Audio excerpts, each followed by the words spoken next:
tulong. Nandito na naman tayo sa kusina kasi magluto tayo kasi may bisita na naman guys. Walang katapusang bisita dito. So, hapunan ako magluto, bukas, breakfast, luto na naman tayo dito sa kusina. So, dito ako sa kusina, may nilaluto na ako.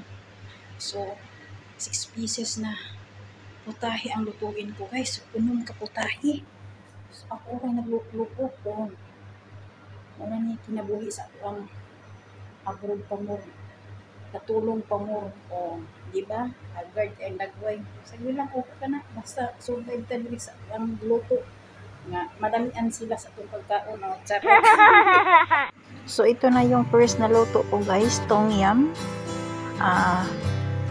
Vegetarian to siya guys. Ito ang vegetarian na fish nila guys. Pati mayroong tomato, okra.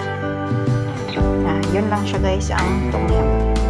So yung pangalawa, ito ang potato. Simple lang yun siya guys. Potato, carrot, chili, at saka yung vegetarian na meat nila guys. So with talinga yun ng yung mushroom. Simple lang man ang mga luto guys, pero kaya lang, charot. So ito ang mushroom na pina-fried ko guys. Ilagyan ko siya ng flour. Tapos yung sa baba niya, yung pabango niya yun guys, para mabango. Yun lang kasimple din. At ito ang agal-agal. Nilagyan ko ng cucumber, carrot, ginger, at saka yung amoy ang tawag nila dito. So ito ang last na niluto ko, yung green vegetable. Anong tawag dito? Ang tawag nila dito guys, sayur manis. Pero namali ako pag putong ko guys, kasi napindik ba siya guys? Oo, hindi siya mahaba pag putong, hindi maganda. So okay lang yan siya guys, at least naluto naman.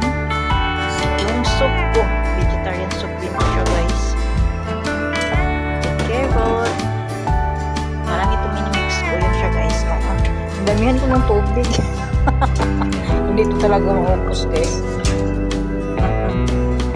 So, ayan, hindi mawala ang fruits. Ang prutas nila guys.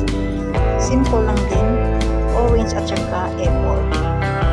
So, hanggang dito na lang ang aking video guys. Ito lang yung ma-share ko.